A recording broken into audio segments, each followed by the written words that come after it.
Look outside. Take a look at this perfect scenery. Birds chirping, children laughing, picnics and joy. Beautiful. But imagine if one thing, just one thing, had to suddenly change. A piece of litter causing a climate crisis. A single hello that can change the course of your entire life. A second on the phone, destroying multiple families. If you have ever underestimated the power of your influence, then we have these words for you. Butterfly effect. Curious? Friday, 3 p.m.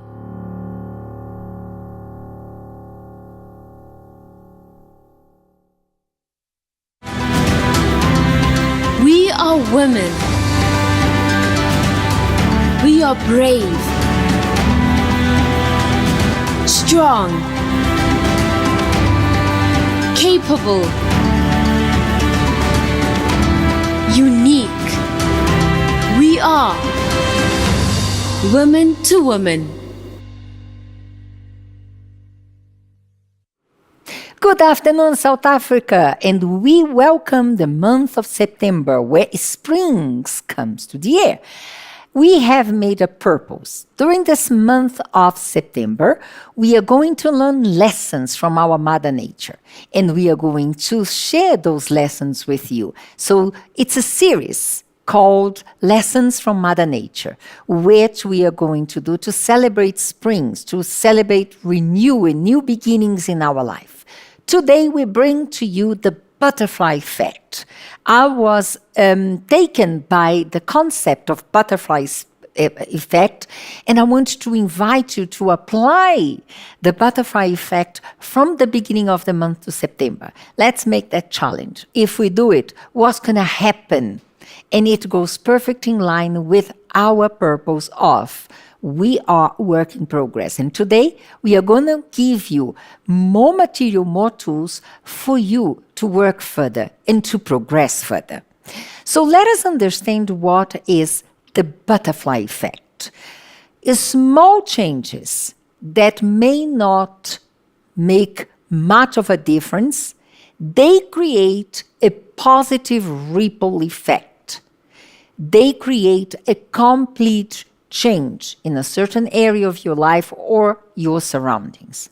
This term, the butterfly effect, was coined by Edward Lorenz, a meteorologist and professor at Massachusetts University, when he made an analysis that the flipping of wings of a butterfly in India may create a tsunami, a tornado actually, in Iowa, United States. Something so simple as a butterfly. I love butterflies. I think they are so beautiful. And that flipping, very gentle flipping, and at a certain point, we can say that would not cause a difference, just carry that very light creature from one place to the other, can cause a tornado in the other side of the world. That is the purpose of now adopting the butterfly effect in your life. So there is a quote that reads like this, and I think is the best definition of what we're going to talk today. Butterfly effect is if the theory says one small change can influence a big change later. And we have learned it's true, and we are going to prove it to you. But before we go on, I want you to watch this promo, and you're going to find one example of it in nature and one example of it in life. Let us see.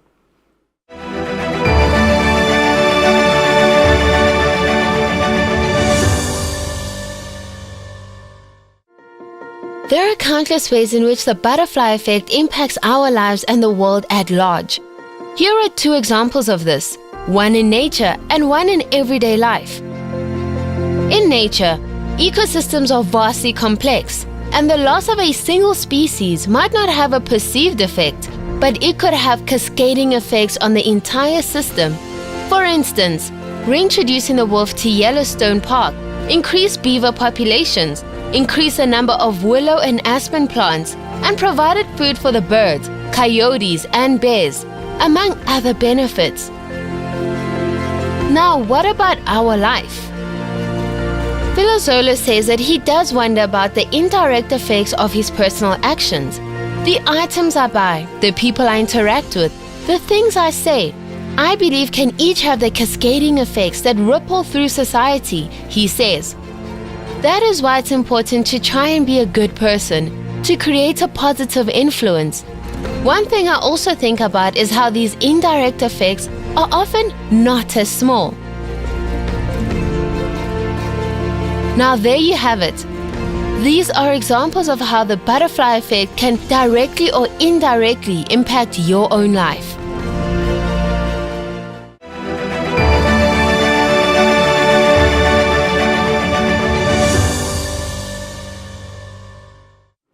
How can we create this butterfly effect in our life? You just saw it. Maybe you didn't notice, but now you're going to make sense. The camera by the beginning was making us to look very low.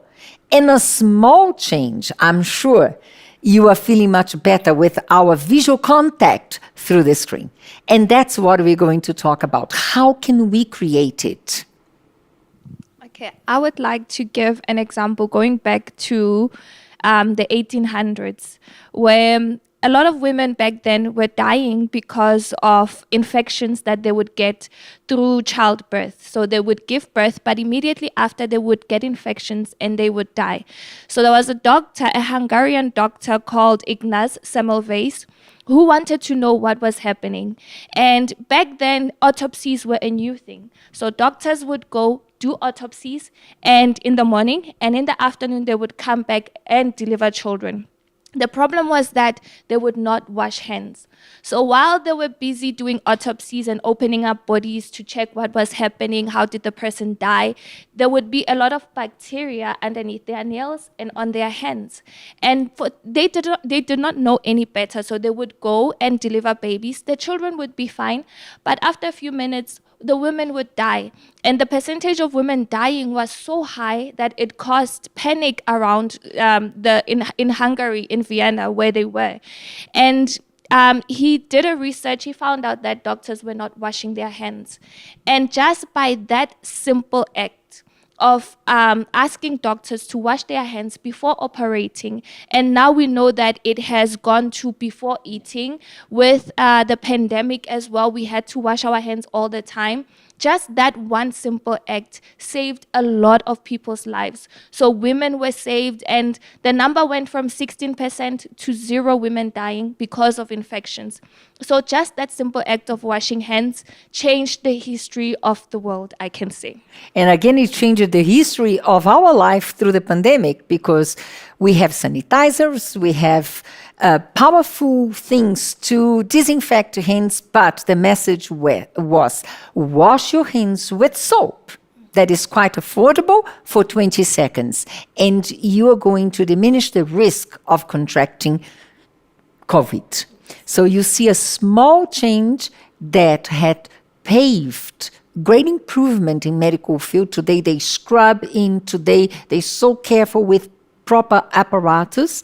We applied recently and we benefited as well.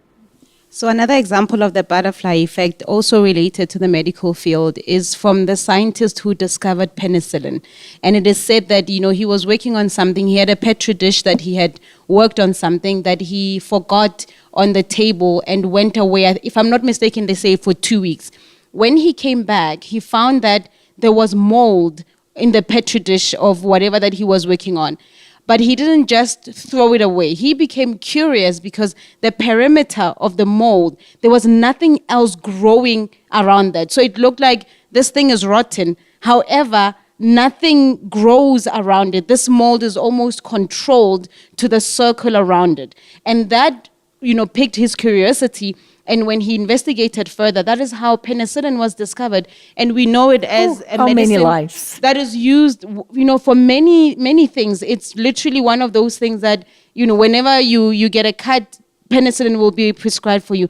And it just came from that simple act of curiosity and him observing it and thinking, oh, it's rotten, but why is nothing else growing around it? And something amazing was discovered. So you never know what kind of discovery you can make or what kind of change you can make in your life and other people's lives by simply just, taking a step further or changing one small thing. And speaking of change, I'm thinking of how a lot of people today complain that society has become cold. But I think you can be that little effect by you just greeting the person next to you in the morning, even if it's a stranger, because now it has gone to so much that even in households, people wake up like strangers. They don't even greet each other and they do it via apps instead. Like the person, when you need something, they'll send a message like, "Mom, is my lunch ready?" or this or that. However, when we start greeting people, we will start seeing that it will bring that little change, because maybe that person never has any contact with anybody, but you being a stranger and saying good morning, how are you doing, you're actually bringing a bit of care. And we live in a society where a lot of people say they feel like no one cares and no one sees them. It's like they're invisible. But you just acknowledging a person, that person ends up also paying it forward to somebody else. And soon after, you will start seeing that a lot of people will start interacting with each other again, especially now post-pandemic. And then now restrictions have been eased, but we still see people social distancing. Like, I'm not going to sit next to you. It's amazing how people are scared to interact, to sit together, and you walk in places and you feel some kind of discomfort that people are not wearing masks, and then you remember, no, we're not supposed to wear masks anymore. It creates a pattern, it creates a behavior that now is difficult to fight back. Yes, so you just sitting next to someone, maybe at the doctor's office or wherever you are, and saying, good morning, how are you doing? You'll start seeing others will be observing, and they'll also start doing it, because everybody still has their guards up. But by us being friendly, we will start showing people that it's okay to interact again. So we are going to talk now the butterfly effect in the financial life, in the savings aspect, because sometimes it's just one light that it's on, unnecessary, and you think, it's just one light. And I remember how many times I would leave the bedroom and my mom would say, switch off the light. And I would say, but it's just one light. So that creates a huge difference by the end, especially also when you go to a supermarket as well and you say, the difference is 1 rand, is 5 rands. What it's going to really make a change, but by the end, it will make a change. So small contributions and small savings is the unplug of the charge of the cell phone, is the switching off of the light. It's always be conscious not to take a lot of time in the shower, unnecessary, that will impact. In that you waste electricity and water, 2 precious resources that we right now don't have in South Africa. We experience low shedding and we experiencing water supply suspensions. Yeah. And in a public place, who never passed by in a place was already a day and all the lights were on and you feel like, please someone switch off this light, because we are having the load shedding all the time and that is compromising. I was telling my husband, even the switch of the plug in the house, in certain machines and things that we are not using often, it can impact, because with the change that comes now after the load shed is gone, it kicks in. If the appliance is there in the plug, it will compromise, it will burn that. So especially for kids, for teenagers, we don't understand math. But if now you pay your bills for electricity, I would not understand my mom by then, but right now that you pay your bills for electricity, for the grocery, you see it makes a huge difference if you save here and there. And I want to talk about a friend of us. We know who she is, and she will be watching the show. She started something in this field of saving, a small change. The coins she would bring home, she got a small treasure box and she started depositing there. You know those copper coins we despise, the 10 cents, the 20 cents, the 50 cents, 2 rand, and she would, and she still does it. She saves it for 12 months. By the end of those 12 months, she sits down, she counts them, she sees how much she saved. It was money that she could have spent without even noticing. And just because she doesn't stop and count all the time, she leaves there. So when the 12 months are done, she surprises herself, counts all those coins, and she does an improvement in her house that she would not do, or she would maybe have to put something aside. She buys something that she would like to improve in the house, to change something with those coins that she would spend without noticing in what, but all of a sudden, she makes about 2,000, 3,000 rand extra she didn't count on. And that is a good example of a small change, very small change, that brings about a greater change. Because now she can buy, she can do a renovation, she can do something without affecting her budget and without going into debts. So saving is a very good small change. You can start today with the basics, with water, with electricity, with data, no? With data, and you're going to see the results.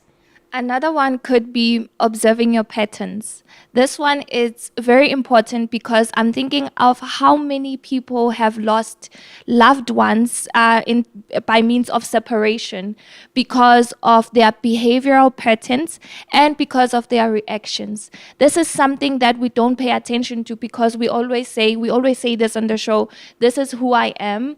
This is how I react. When someone does this is what I say. So if you don't want to step on a wrong toe, if you don't want to make me angry, then don't say this or don't do this around me.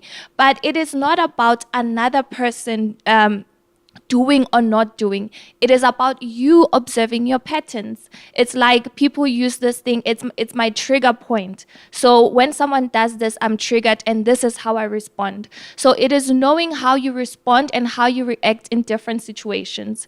As Precious spoke about greeting, I can think of an example of going to a supermarket and you are there at the teller or at the bank, you are with the teller and the teller is being rude towards you. When you know yourself, you know that if someone is rude towards me, then my reaction would be to be rude back because I'm a customer, I'm a paying customer. Here we can think of home affairs, how it is when you go to home affairs. Many people already go to home affairs already like, you know what, I'm gonna show them. I'm a citizen and I'm gonna show them who I am. They are servants, they have to treat me well. And when you go already with that attitude, then it's not gonna end well. But when you go already with that attitude, knowing yourself, knowing your behavior, knowing what triggers you, when you go to the bank and the teller is not being nice, you are able to, just a small conversation like, Aish, I know it's a very hard day, just hold on. This day will end. Don't worry. You might be having a hard time. Or, just saying hi. And when they are being rude back and you just smile and, you don't respond back. So it's those things, those little things that a lot of people are not observing. How you respond to your child when they are being naughty, for example. I remember seeing this mostly at the supermarket where maybe a dad would beat up a child at the line because she's making noise. And there would be another dad, and I remember showing my husband this. And one dad was talking to the child, like, why are you behaving like this? Don't make noise. And the child came down, like she started to calm down. Whereas the other one who was being beaten, now everyone was watching. So how you respond and how you react, even in your marriage as well, how you reply to your husband or to your wife, that one word that you said that one day that you normally don't say, but that day you said it, it caused a separation in your marriage. It caused your children to leave. It caused you not to speak to your sister or to your mother-in-law. But if you had been observant of your patterns, knowing who you are, being self-aware, you could have avoided that, because not everything deserves a response. Not everything deserves a reply. You can choose to win or you can choose peace. It is your choice. Fact is, your reaction will trigger someone's reaction. If your reaction is positive, you might start a chain of positive reactions. However, if your reactions have been negative, you know the chaos, the chaotic situation you put yourself in all areas of your life. You have a choice to make. And today we are proposing you to do small changes that will bring about greater things. So let us talk about those who drive. And as Ooh. women, I just remember once I was driving here around and I was not knowing the direction in the beginning. And one guy was very angry and rude. And in that moment, I decided to just wave and smile to him and apologize. He was confused. He was very much why? confused. Let us go to the point. Why? Because we women, we don't give Yes. preference when someone wants to pass. Normally, we want to be the first one. And we don't drive like thinking sometimes in someone else that if you are in a hurry, someone else is in a hurry as well. And sometimes no one is in a hurry. It's just a matter. I want to be the first one, so I'm not going to give space for you.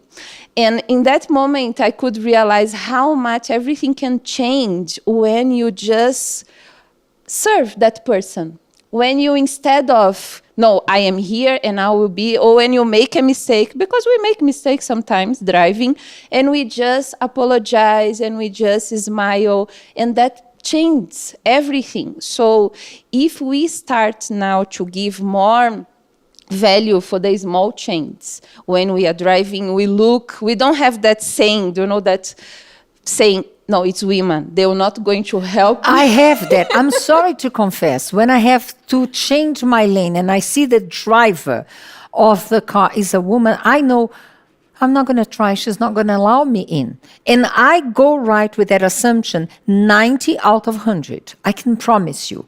And that I learned not to do the same. And people, we drive here in Park Station, isn't that? We don't drive in a freeway, in a suburb. We drive in Park Station, and we know how hard it is. And I was so amazed when I went to George, because people from George, I don't know. Say hi. It was one of the places that they are very polite when they drive.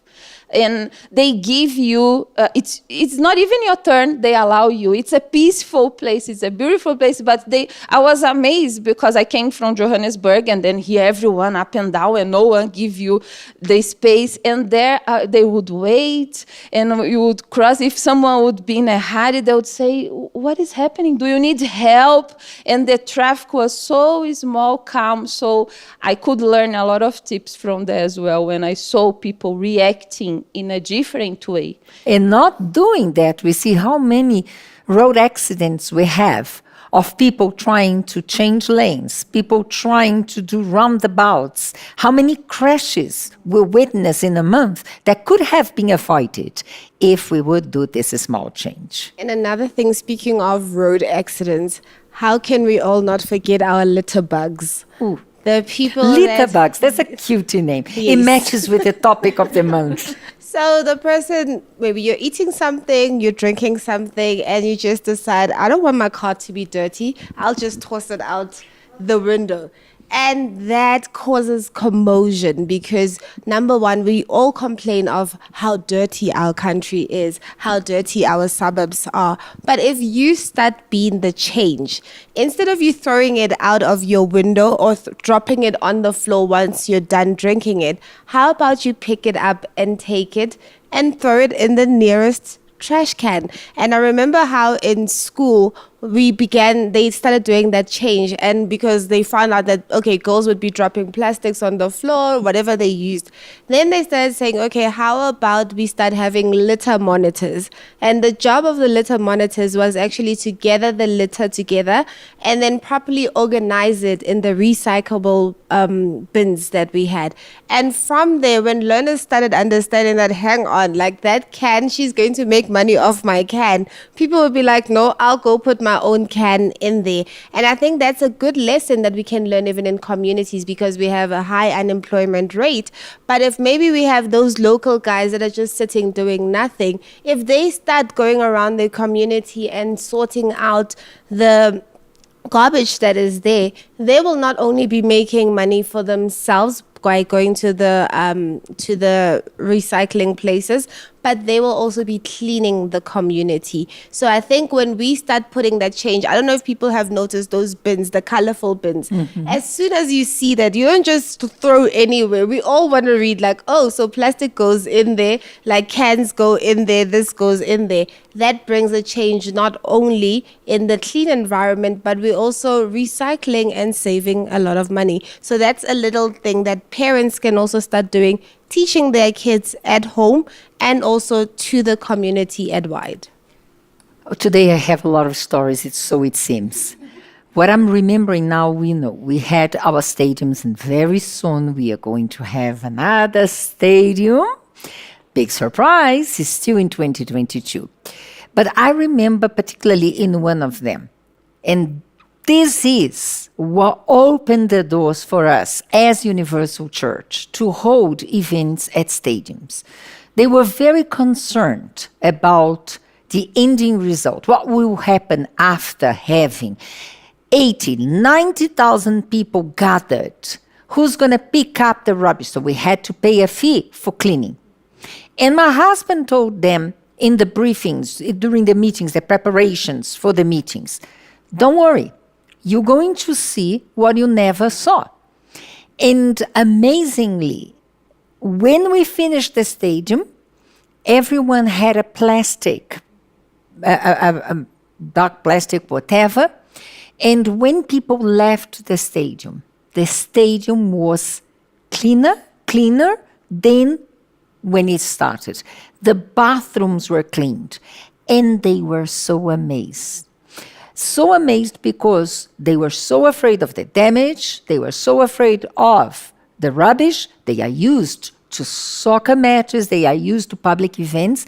And when they saw the stadium completely cleaned, they complimented, but they were actually shocked. They said they never saw it.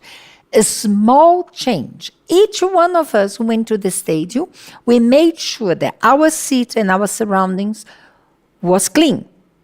And we had a huge impact. It opened the doors for all the events we had. We are known as Universal Church as people who has discipline, and when it finishes, they are not going to find one damage. There is even a deposit we pay. Boitumelo participates of the meetings. We have to pay a deposit for damages, and we never had 1 cent deducted of that deposit. A small change that I can do, you can do, you can do, you can do, and then that is going to be a positive effect. I think another thing, it's a story that another lady was sharing about how she changed the way that she dressed and the positive effect that it had. She's a housewife, a Christian housewife, a black woman, and she said that, you know how in today's world, fashion is all very much sensual instead of being modest and feminine. And sometimes she was speaking about how we believe that something is feminine maybe because it's figure hugging and it shows your feminine figure instead of it simply maybe being floral or using colors that are more softer and related to, you know, femininity. And she says that when she changed her manner of dressing, she wasn't doing it for anyone. It was just something that in her spirit, she was now uncomfortable with her old way of dressing. But by starting to wear dresses and skirts more often, by starting to wear florals and bold colors, she says that the greatest change that happened was firstly how men would interact with her. So it wasn't the whistle, you know, the cat calling and, you know, calling her babe because her body was exposed. But it was, good day, ma'am. You know, there was a certain level of respect that at first it shocked her because she didn't know these people. But most importantly, she saw a change in how women reacted to her. She said she was suddenly more approachable from other women. They would say to her, "Oh, how are you? You look lovely." Or people would come up to her and just strike a conversation. And she hadn't changed her character. She hadn't changed who she was. The only change was how she was dressing. And this came to my mind, this example came to my mind because, I mean, we live in a world that encourages the other way of dressing instead of, modesty and femininity and embracing our femininity. And I found it so interesting when she said that small change of her just being more feminine in the manner that she dressed, it really made her even make new friends because she would find more mature women who would come to her and say, oh, you look so lovely. And they would speak, and suddenly they're speaking about marriage, they're speaking about their children, they're speaking about grandchildren and kids. And she would start to learn things that in the past she realized that as, maybe a boss babe, wearing a power suit that was very much sensual and tight, people found that unapproachable, like they couldn't approach her. And it was just a small change that has opened her world to new people and new experiences that it was not an intended thing, but by just making that change, it has really given her a new experience completely. I want to talk about something that I know it will affect many of you out there, particularly students. We here and there complain about the bullying that goes on. We made shows about that. We spoke that is turning now into violence. And so it is so scary how our society is turning to in so many ways. So of course, we don't agree on bullying. But how many of us take a stand against bullying in practical terms? You don't like, you don't accept, you don't bully your peers at school. But did you ever talk against it in your group of friends? Because if you take a stand, if you bring reason, if you make them see how the person feels, who knows? If the bullying that we see today will, I would say, not finish, but we are going to improve in having less cases. I think research has actually shown that kids that bully other kids, it's because they are also going through something. So when they see someone that is weaker than them and less powerful than them, they end up doing what has been done to them. So I think little things like, because a lot of kids, I remember I was bullied in primary school. And when I got to high school, I said, okay, I'm turning the tables, I'll be the bully. But then I started noticing, but it wasn't me. And speaking to other kids that were bullies, it was either because their parent was hitting them or their older sibling was doing what they were doing to other kids in school. Or sometimes they didn't have food, so they were not taking that person's lunch because they wanted, but because of the family dynamic at home, that child didn't understand, like, why do you have a properly packed lunch when at my house there's dysfunction and my parents are not getting along? We're not excusing their behavior. But from me deciding that, no, this is not me, I actually don't find joy, because then I got to understand that these people are hurt. So I would befriend them. I would be friendly with them. And also by going That is to take a stand. Yes, by going to my teacher and saying, listen, ma'am, so-and-so is bullying so-and-so. And I know so-and-so is not going to come because they're afraid that it will get worse. Because that's what tends to happen. When you report the bully, the bullying gets worse. It gets more... there's more aggravation. It now moves from the school court now to even following you at home. But when you are the one that's witnessing it and seeing it and reporting it on the behalf of the other person, that child also gets help. So I think we start doing that, we will see the change, because then it will even combat the amount of gender-based violence that we see in our communities. Dumi and I were speaking a few weeks ago of when we were having the initiative that we have every Friday in Park Station, where the Women in Action is outside and inviting people for our counseling services. And we were speaking of how amazing it is that we have people that are activists online, and we only react. We don't act, but we've gone to the point of just being a community that reacts. So someone dies, something bad happens, and then that's when we come out and say, this is unacceptable and all of this. But we could be the ones that act before, being proactive and not just saying, no, it's not my business, I won't involve myself. But you see the person change and you see they are hurt. How about you go and open the case on their behalf, or report to the police and say, hey, I'm not sure on the facts, but I think something is happening in that home. So what happens? though the person might not have strength to speak up, but them knowing that there's someone in the community that is contacting the police for them, that can bring the change in that life and in that person's life, instead of us coming back afterwards and saying this is unacceptable, having hashtags and all of those things. Yes, they bring a bit of awareness, but I think action would change a lot. The question is, what can you do today to apply the butterfly effect in your life? In which direction can you flip your wings for a greater change? And of course, just after the break, and I'm sure the song will have the promo with butterflies. I can see that. So it's just for you to think about which changes you can bring about. And I'm going to talk about how to apply the butterfly effect in your spiritual life. Stay tuned. We are going to be right back.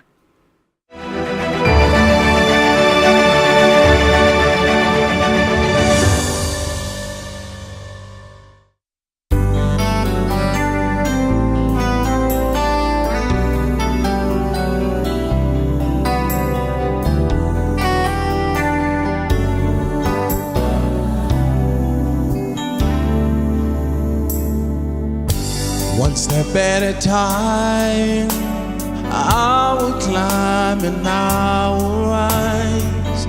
Even if it is hard, I will fight until the end of time. One step at a time, I will change my life.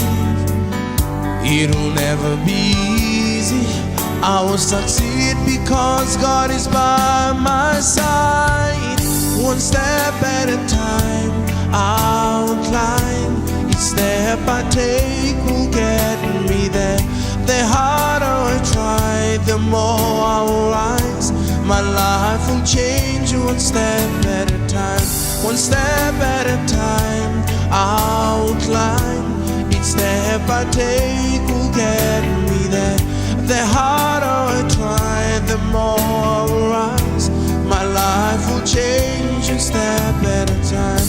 One step at a time. One step at a time. My life will change one step at a time. One step at a time. One step at a time. My life will change one step at a time. One step at a time, I will climb and I will rise. Even if it is hard, I will fight until the end of time. One step at a time, I will change my life. It'll never be easy, but I'll succeed because God is by my side. One step at a time, I'll climb. Each step I take will get me there. The harder I try, the more I will rise. My life will change one step at a time. One step at a time, I'll climb. Each step I take will get me there. The harder I try, the more I will rise. My life will change one step at a time. One step at a time. One step at a time. My life will change one step at a time. One step at a time. One step at a time. My life will change one step at a time. One step at a time. One step at a time. My life will change one step at a time.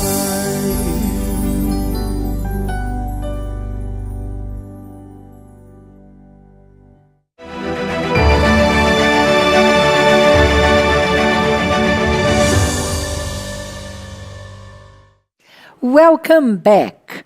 And now we are going to talk about this one step at a time. Because how can you conquer a new spiritual oneself if not by applying one step at a time that will have a ripple effect in yourself, in your family, and community?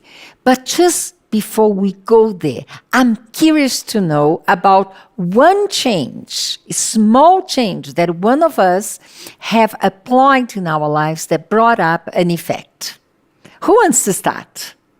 I think one of the changes that I made in my life is to try to understand the other person before just conclude what is going on. So if someone is not able to wait in the queue, I'll try to understand something is happening with that person. For example, I went once to the supermarket and was trying to pick a banana, and the woman came and she tried to get it also, and I said, no, you can take, trying to understand reasons why that person is reacting. It brought me more peace, and it made me to react in a positive way. And people start to be surprised because they are expecting you to be, as Tam was saying, to be rude when they are rude, to be the first one, don't allow them to pass ahead of you. And when you try to understand, then you make peace in that situation. So you learn to impact. put yourself in people's shoes. Yes. And it brought a good reaction. Yes, in everything.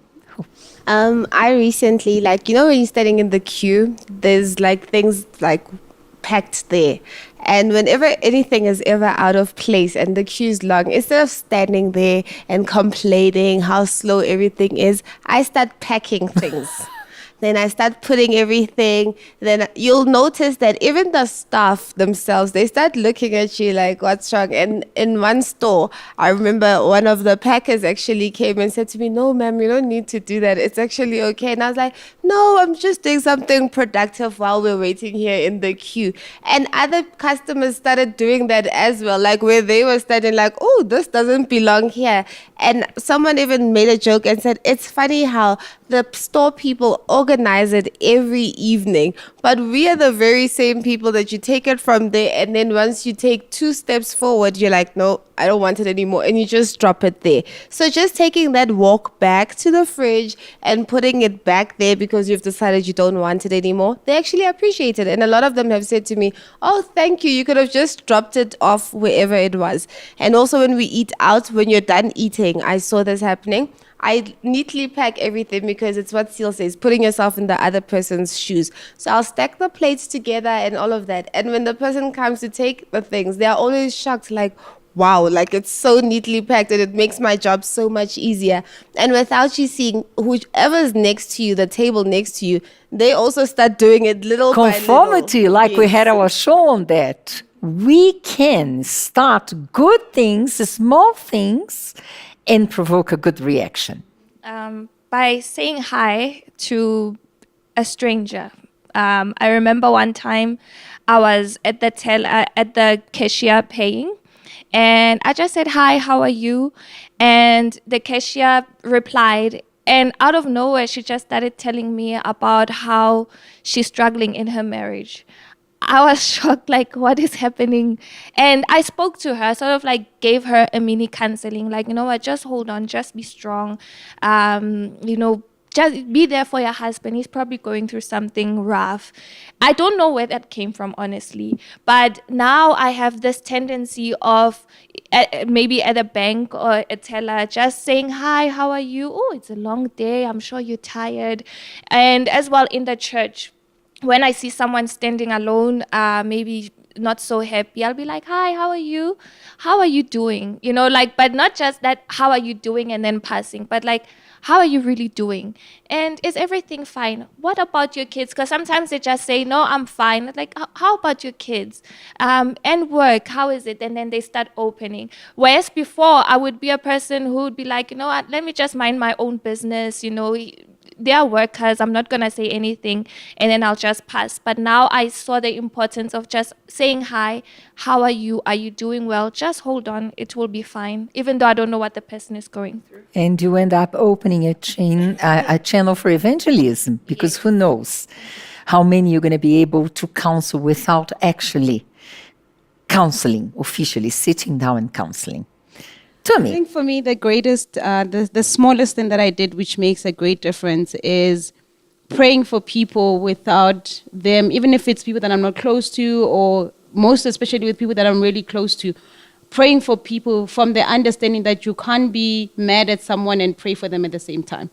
So that really takes away any irritation, any agitation, any anger that I can have for anyone, because it always comes to my mind, you cannot be angry at them and pray for them sincerely at the same time. So you have to choose one. And I choose to pray for people. Sometimes people that I'm not close to, but if I look at someone, I'm like, this person looks a bit worried. Like lately, they seem worried, but I don't know what it is. And maybe they're not worried, but I'll just pray for them, on that day, so-and-so, my God, they look worried to me.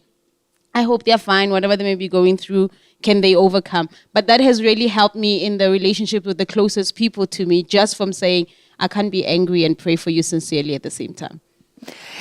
I'm going to share something that in principle, it starts being for my own cause, self-serving. All of us women, we get mad with husbands leaving things out of place. So I started, and I tell all of them, all those who work with me, I give them this suggestion, to have a small box, a small basket, a small something that you're going to put by the entrance of your house, and you're going to tell your family members, whatever you don't know, where you're going to put your keys, your cell phone, put here. Because then tomorrow morning when you need them, you find them here. And I started doing that. And least I knew that by making my husband to have that behavior, the impact that he started being self-serving, because really things scattered all over the place irritate me, so it was more for my peace, it triggered in him a reaction of passing it on and organizing. So what he started practicing in the house 31 years ago, now he shares with others. And in the office, there must be a proper place for this. In the church, don't leave things out of place, because it's the house of God. So that small change that I started applying in my life, I taught him. Now is what we share with so many other couples, that we share in the work of God, with the organization of the church. So sometimes you might think that this very small change you're bringing about is going to actually be unnoticed, and it will lead you to a much bigger scenario that you can't count on. And that was Zechariah. When Zechariah in the Bible, and you can read more about this story in the book of Zechariah, but we are going to concentrate on the chapter 4, verse 10. When Zechariah saw the house of God, the temple in ruins, he felt he needed to do something, because he didn't see the reaction of people around him. So he shared his vision with the people of Israel, and some thought that it would be unattainable. And others even thought that their contribution would be so limited, and they could never see that the small change, the small contribution, would rebuild the temple of the Lord. In verse 10, it reads like this: Does anyone there despise this day of his small beginnings? All of us tend to despise the small changes. We want to see the big picture. We want to see the result, forgetting that before you have the house fully built, you need to start with the foundation. And it continues saying, they will change their tune when they see Zerubbabel setting the last stone in place. So those who doubted the beginning, they would change their approach when they would see the last stone, the finishings of the temple being materialized. One decision, one change, one risk, one idea, that's all that it takes for you to bring about 100% transformation in life. That is the premise of our spiritual life. When we come to God and we see how many things we need to change, sometimes we get dismayed in our faith. So God, in His amazing wisdom, He doesn't pour on us everything we need to change. He gives us one step at a time. So when we first came first, we understood we needed to stop lying. Others understood we needed to stop with certain behavior. We had to stop sleeping around. We had to stop doing one thing. And when we conquered ourselves in that area, then God showed something else. And we worked on that something else. So when you look back and you see yourself when you first started in your journey of faith, you never thought that such small changes would bring you to where you are today. But maybe you are someone who doesn't see anything improving in your life, particularly in your spiritual life. And you want to embrace everything at the same time. You wanted to do this. You want to be an assistant. You wanted to conquer your business. You want to get married. One step at a time. The flip of a butterfly wing will make you to conquer, to be transformed. What would be that small change you could bring about in your spiritual life? How about making sure that every morning you don't go out of your house without saying the Lord's Prayer? It's a small change. It seems so small. Put it in practice. How about every day anointing yourself? How about reading one verse of the book of Psalms every day? Because sometimes we have difficulty in expressing ourselves, in glorifying God. And we feel so weak in our prayers because when we read about David, look at his connection, his fellowship with God. He started with small words as a young boy. How about reading and saying with your own words what you feel towards God? It's just a small change. How about 7 weeks of a chain of prayer for this particular problem that you have and you don't see a solution? That was the proposal of Zechariah.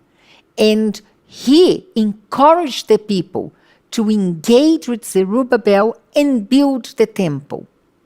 Is that delicate flip of the wings of the butterfly that God wants you to apply in your life today. It can be in your physical life, it can be in your spiritual life.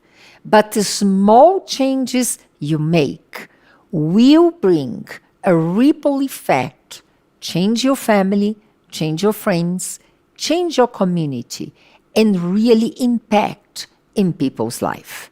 I would like to pray for you today, to pray for the month of September so that those changes will bring about a great transformation. And by the end of this year, you can definitively say, I became a work in progress. One change, one step at a time. And look who I am today in relation to 2021.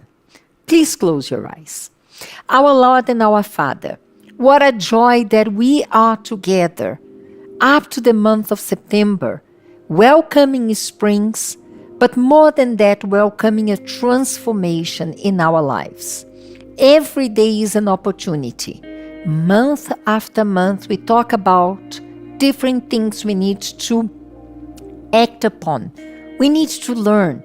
We need to improve. And it seems that our list never ends. And this is great, my Lord, because it shows how much we are growing. We're growing as a woman, we're growing as mothers, as sisters, as wives, and we're growing as your daughter. There is never the same. There is newness in our life. So what you have shown us today, your amazing mystery in nature, a small butterfly, a beautiful creature, and we can't even feel the wind or hear the noise when it flips its wings. It can bring about a great event on the other side of the world. How about if each one of us, Lord, understand the change that you want us to do in our spiritual life, the change that you want us to do in our physical life, in our health, in our marriage, in our service to you. And today we decide not to push the idea aside, not to look down as many in Israel did when Zechariah invited them for the great task of the temple. But we bring upon ourselves the commitment of saying, I'm starting this change today. We benefit many others when we change. But truth is, my Lord, the first one who wins the prize, it's ourselves. And by pushing the idea ahead, by saying we cannot, by giving excuses and justifications, we are depriving ourselves of becoming better. So today, by the beginning of this month, we want to make a commitment. We want to start flipping our wings towards direction and changes that we never applied before, because we wanted to be better, better for you, to be better Christians, to be better family members, to be better employees, to be better employers. And all of that will start with a small change. My Father, show to us which change can we bring about. And we are here committing ourselves to start immediately, because we want to see the fruits, the transformation, the positive effects in the life of so many others. Encourage this person who is watching the show and she doesn't see anything good in her. She only sees her shortcomings. Show to her that the first thing she needs to change is to see herself through your eyes. Bless her, bless all of us, and bless particularly this month of September. That this month may bring great blessings and newness in the life of all those who commit themselves to you. That's our prayer in Jesus' name. Amen. So learning from Mother Nature is what we are going to do in the month of September. And I am sure God is going to give us many homeworks. We have one today. We and you. Because if we want it to be work in progress, we need to have small changes. And I'm sure God will talk to us and will talk to you in which area you can improve. Next week, there will going to be so much more. I'm sure with God, there is never one day like the other. It's always something new. And the month of September will bring this newness in your life. God bless you all. Until next week, Friday, 3 p.m., Facebook, UCKG, and we are together for another amazing discovery from Mother Nature, another lesson to learn. We already know which one is it. We are going to explore next week, but you will have to wait and come back and join us, 3 p.m. Until then, bye-bye.